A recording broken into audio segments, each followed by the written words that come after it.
Bonjour chers frères et sœurs, je vous salue, vous qui aimez Dieu de tout votre cœur, qui avez une grande affection pour le Seigneur Jésus-Christ, parole éternelle de Dieu, qui aimez le Saint-Esprit, qui chérissez la Vierge Marie et tous les saints.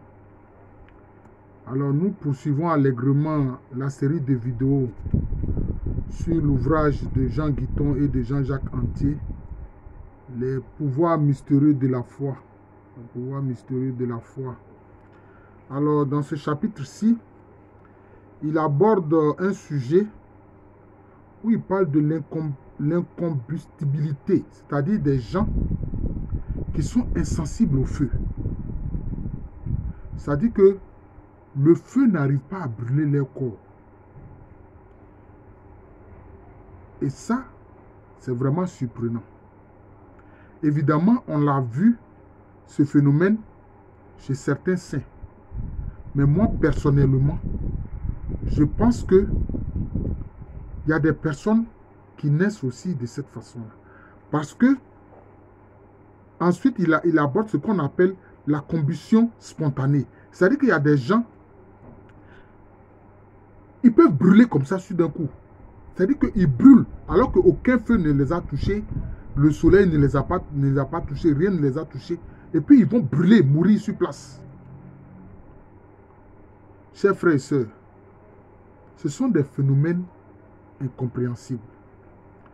Oui, il y a certains qui peuvent témoigner de sainteté, mais pas dans tous les cas. Pas dans tous les cas. Bon, quelquefois on voit aussi ces phénomènes-là, notamment le cas de l'incombustibilité, avec certaines pratiques spirituelles chez d'autres groupes, où on voit par exemple les gens qui marchent sur le feu en étant en transe, apparemment ça ne leur fait rien. On le voit avec d'autres spiritualités. On le voit avec d'autres spiritualités. Il y a certaines initiations en Afrique, et quand les gens sont en transe avec ces initiations-là, ils marchent sur le feu. Donc comme je l'ai dit ici, c'est vrai, Jean Guiton et Jean-Jacques Antier présentent des cas attestés du fait que le feu n'a aucun impact sur le corps de ces personnes qui ont été reconnues saintes. C'était des cas de sainteté. Mais je veux dire que ce n'est pas toujours le cas. Ce n'est pas toujours le cas. Voilà. Ce n'est pas toujours le cas. Il y a des gens qui naissent aussi comme ça. Il y a des gens qui sont insensibles à la douleur. Ils naissent comme ça. Le feu n'a aucun impact sur eux. Voilà. Mais je vais lire ici, je vais présenter ici ce que ces deux auteurs disent de la question. Alors, la question qui est posée, c'est la relation entre l'hyperthermie, le fait d'avoir une température très élevée, et puis l'insensibilité. Alors, il dit qu'on trouve dans l'histoire des saints de nombreux témoignages les montrant insensibles au feu. Leurs contemporains traduisant cela par un signe d'intervention surnaturelle. On a vu cela notamment durant le Moyen-Âge.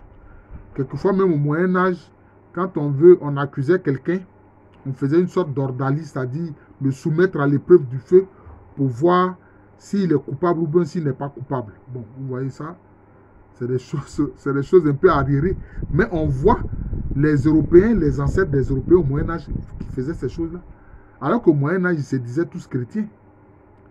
Quelquefois même, il y a des ordalies avec de l'eau. Ça, on a vu ça notamment dans l'Antiquité, notamment en Mésopotamie, c'est-à-dire la région entre le Tigre et l'Euphrate, notamment dans la zone de l'Irak actuelle.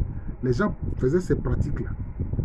On va te mettre dans l'eau, on va attacher des poids lourds à tes pieds pour te jeter dans l'eau. Si tu survis, c'est que tu es innocent. Bon. Ce n'est pas évident du tout.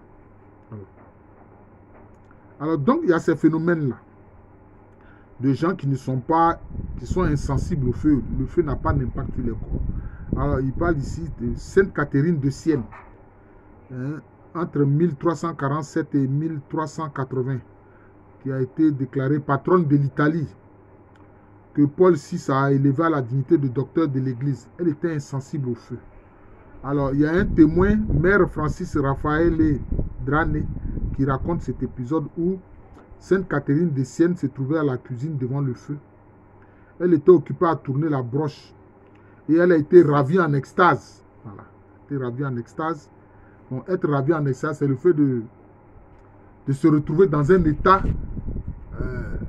où on n'est plus, je peux dire, sur la conscience, on n'est plus dans la conscience d'éveil, mais on est dans un état d'inconscience. Oui. Dans un état de conscience, dans un autre univers, si vous voulez. Et puis, qu'est-ce qui se passe alors, ces compagnes-là, c'est-à-dire ces sœurs-là, sont allées manger, elles l'ont laissé là pour aller manger. Et puis, il y a la sœur Lisa qui retourne à la cuisine et pousse un grand cri. Qu'est-ce qu'elle voit?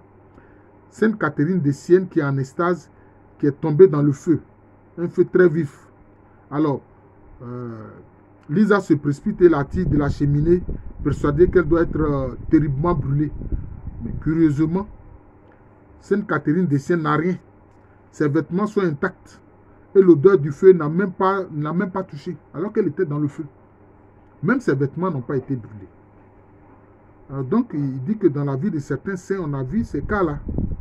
Par exemple, il y a le cas de Sainte Ostreberte au 8e siècle, jusqu'à Dominica dal Paradisio au 8e siècle, en passant par Marguerite Pariso et la bienheureuse Angelina di Marciano. Alors, on dit de cette dernière-là que le roi de Naples avait menacé de la brûler en voulant l'accuser d'être une sorcière. Parce que, bon, c'est ça aussi le problème en Occident. Des gens étaient accusés d'être des sorcières, surtout des femmes, et puis on les brûlait. Voilà. On les brûlait sur le bûcher. On les mettait sur le bûcher. Sans aucune preuve, bien sûr. Alors, qu'est-ce que cette dernière va faire, Angelina di Marciano? Elle-même va prendre, elle va apporter le contenu enflammé d'une poêle. Bon, il écrit c'est d'un poêle, bon, je ne sais pas. Entre son manteau et sa peau. Et elle atteint pour 10. C'est-à-dire qu'elle a allé faire ça devant ce roi de Naples là. Le roi de Naples pour lui dire que même si tu me mets sur le bûcher là, le feu ne va pas me brûler. Parce que voilà, je suis en train de te faire une démonstration. Hein, tenant un poêle très chaud, hein, sur ma peau. Et cela n'a aucun effet sur moi. Elle est vraiment téméraire, cette dame-là. Alors, il y a le cas de Saint François de Paul. Alors, ça me fait passer au père Abonga François de Paul. Voilà, c'est son prénom. Alors, donc, son saint patron, Saint François de Paul, 1416-1507, fondateur de l'ordre des Minimes. Lui aussi, le feu n'avait aucun impact sur lui. Il était insensible au feu. Et qu'est-ce qui se passe? Lui, il pouvait communiquer cette insensibilité au feu à quelqu'un d'autre. C'est-à-dire que si il est en contact avec un feu brûlant, si tu es accolé à lui, toi aussi, le feu ne te touche pas. Vous voyez? Là, c'est vraiment un cas alors patent de sainteté. Voilà. Bravo Saint François de Paul. Mais en fait, surtout, gloire au Seigneur Jésus-Christ. Alors, il saisit en pleine main des barres de fer chauffées au rouge dans le foyer du forgeron. Voyez, donc, c'est ça. Il plongeait ses mains dans le feu brûlant. Hein? Il prenait des tisons. Et tout ça n'avait aucun impact sur lui. Hein? Donc, c'était ça. Alors, un jour, comme ça, dit-on, il a plongé sa main et ses bras dans une marmite d'huile bouillante. Un autre jour, dans la lessive en ébullition, il a fait la même chose. On le vit étendre de son pied nu l'incendie d'une meule, de son pied nu l'incendie d'une meule de charbon de bois. Alors, pourquoi ces comportements? En fait, les saints qui font ça, c'est pour convertir en fait d'autres personnes. Les personnes qui les voient pour leur dire, voilà ce que Dieu a fait de moi. Voilà ce que le Seigneur Jésus-Christ a fait de moi. Comme tu viens de voir cela, si tu donnes ta vie au Seigneur Jésus-Christ, il pourra aussi te gratifier de telles grâces ou peut-être d'autres grâces. Voilà. Alors, il y a même le comte Groteria, Léon X, qui en 1516 va témoigner, hein, notamment de ce que faisait Saint François de Paul. Il va témoigner de cela. Voilà. Alors, il y a d'autres témoignages, d'autres saints, notamment d'autres saints. Bon, je vais chercher des exemples très intéressants. Oui. Il y a d'autres saints qui faisaient cela. Bon, quel saint encore qu'on peut prendre? Oh là là. Mais je pense que l'exemple de Saint François de Paul est tellement intéressant que bon. Donc, c'est ça ce fait-là. Donc, le fait que la personne est insensible au feu. Et pour le cas de Saint François de Paul, même quand il est dans un brasier, si vous êtes à côté de lui, ben vous aussi, vous bénéficiez de cette grâce-là. Et ça, vraiment, là, je pense que là, c'est vraiment intéressant. Alors, on le voit, comme je l'ai dit, hein, dans d'autres spiritualités, par exemple, chez les hindous, il y a ce qu'on appelle la marche sur le feu. Ils marchent sur le feu, bon, apparemment, ça ne leur fait rien. Il y a le cas des fakirs, qui sont des sortes de gens qui pratiquent une ascèse très poussée, notamment dans l'hindouisme, qui quelquefois aussi sont obligés du feu qui n'a pas d'effet sur eux. Vous voyez. Maintenant, les auteurs, ces deux auteurs, Jean Guiton et puis Jean-Jacques Antier, vont parler de la compulsion instantanée. Et là, bon, ça c'est un phénomène curieux. Ça n'a rien à voir avec la sainteté. Ça, c'est un phénomène curieux. Bon, alors, le feu qui apparaît brusquement comme ça, bon, il en parle. On le voit notamment dans le livre de Moïse, dans l'Ancien Testament. Il y a une flamme qui est sortie du tabernacle et qui a dévoré Corée, Dathan et Abiron, qui étaient apparemment des incrédules dans la marche du peuple hébreu. Voilà. Et dans le récit, on dit que c'est le feu de Yahvé qui a jailli pour les brûler. Et que aussi, ça a brûlé aussi des Israélites infidèles. Bon. Et puis on voit Élie aussi qui a invoqué le feu du ciel, qui a brûlé l'autel de Baal et les... Bon, enfin, qui a brûlé l'autel, parce que non, lui, il m'a dit brûler l'autel de Baal. Non, ça n'a pas brûlé l'autel de Baal. Là, les autres ils se trompent. Les faux prophètes de Baal, ils ont fait leurs invocations, ils ont appelé leurs divinités, ça n'a pas marché. Maintenant, Élie, lui, il est venu. Il a fait mettre de l'eau en grande quantité sur le bois où on avait dépecé les victimes, les animaux, pour les poser sur le bois sur lequel il a mis le feu. Puis maintenant, il a invoqué, maintenant, il y avait, puis le feu est descendu du ciel maintenant pour consumer la victime, les viandes qui étaient déposées sur le bois. Donc ce n'est pas sur l'autel de Baal que le feu est descendu, non. Le feu de Yahvé est descendu sur l'autel qu'a dressé Élie. Voilà, donc ici, là, les deux auteurs se trompent. Voilà. Bon, c'est une erreur, c'est une erreur. Ouais. C'est pour ça qu'il ne faut jamais prendre pour argent comptant tout ce qu'on lit. Mais souvent, c'est ce que je dis à mes étudiants, ne prenez pas pour argent comptant tout ce qu'on lit, non. Il faut passer ça au crible de l'analyse. Voilà. Alors, donc, il y a ce phénomène-là. Et ça, il y a ces phénomènes. Moi-même, une fois, personnellement, j'ai regardé un documentaire d'un monsieur qui parlait de cela. Il dit qu'il était en train de pêcher. Il était dans sa barque sur un lac. Et puis, il ne sait pas comment. Tout d'un coup, sa chemise a pris feu. Il a commencé à brûler. Heureusement qu'il avait un compagnon avec lui qui l'a aidé à se débarrasser de ce feu-là. Et il dit que cela lui est arrivé à 2 reprises. Ouais. Donc, cela veut dire quoi? Est-ce qu'il y a des phénomènes de combustion interne chez certaines personnes? Parce que vraiment, cela veut dire que la vie du corps n'est pas totalement connue par la science. Oui, ce n'est pas totalement connu par la science. Et donc, il y a des cas comme ça où les personnes ont totalement brûlé. Là, quand ça arrive, quelquefois, la victime appelle à l'aide. Il voit la personne qui est environnée d'une flamme, etc., et qui est en train d'être brûlée. Et puis la personne meurt.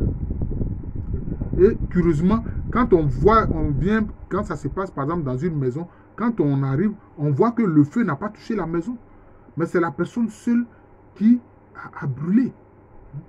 Et curieusement, il n'y a pas d'odeur de fumée. Il n'y a pas de dégâts. Et quelquefois même, il est dit que les vêtements sont intacts, mais c'est le corps de la personne qui a brûlé. Vous voyez. Alors, il y a un auteur qui s'appelle Rémi Chauvin qui dit que ce genre de cas-là, ça se produit pratiquement tous les 4 ans. Bon, là, ça, c'est lui qui dit ça. Bon. Mais est-ce que c'est vraiment tous les 4 ans? Bon. Mais ça concerne certaines personnes. Et puis, c'est inexplicable. C'est inexplicable. Et c'est là, je suis d'accord avec sa conclusion sur ce passage où il dit, cela montre simplement que l'on ne connaît pas tout sur la structure du créé. Mais quand il dit sur la structure du créé, c'est vrai. Des feux qui surgissent comme ça brusquement de l'espace, mais aussi qui surgissent, qui jaillissent du corps de l'être humain. Des feux qui jaillissent du corps de l'être humain. Et quelquefois, on a pensé que c'est des gens qui sont punis. Qui sont punis parce qu'ils mènent une vie, je peux dire, licencieuse, une vie d'un péché, de péché grave, etc. Mais pourtant, il y a des gens qui se déclarent satanistes, hein, mais qui ne sont pas punis de cette façon-là. Donc, cela veut dire que, bon, il y a des phénomènes du corps qui se passent dans le corps humain qu'on ne connaît pas. Voilà. Voilà. De même que, quelquefois, certaines maladies surgissent comme ça dans le corps. Bon, il y a ces phénomènes-là lumineux qui peuvent brûler le corps et tuer la personne. C'est comme si la personne est mise sur un bûcher. Voilà. Donc, je vous remercie. Je présentais ainsi un chapitre de l'ouvrage de Jean Guiton et Jean-Jacques Antier, qui est intitulé « Les pouvoirs mystérieux de la foi ». Donc, ça, c'est des choses... Les gens n'imaginent même pas ça. Bon, voilà, ce sont des réalités. Voilà. J'espère que vous allez aimer cette vidéo-là et que vous allez la partager. Voilà. Donc, je suis le frère Jean de l'amour de Jésus. C'est mon nom spirituel. Et à l'état civil, je suis le professeur Aloukwame René. Aujourd'hui, ce texte nous a permis de parler de Saint François de Paule, qui est le saint patron de l'abbé Abonga, François de Paule. Voilà. Donc, je le salue. Si d'aventure, bon, il voit cette vidéo-là, ou bien si quelqu'un lui transmet cette vidéo-là. Voilà. En principe, chacun de nous doit connaître la vie de son saint patron. C'est important, je vous le dis, chers frères et sœurs en Christ. Chacun doit connaître la vie de son saint patron, puisqu'il doit demander l'intercession de son saint patron. Et puis, imiter les qualités spirituelles que son saint patron avait. Et lui demander, enfin, lui demander au Seigneur, par l'intercession de son saint patron, de lui communiquer cette grâce-là aussi. Voilà. Ces qualités spirituelles que son saint patron avait. Voilà. Merci encore et bonne journée à tous.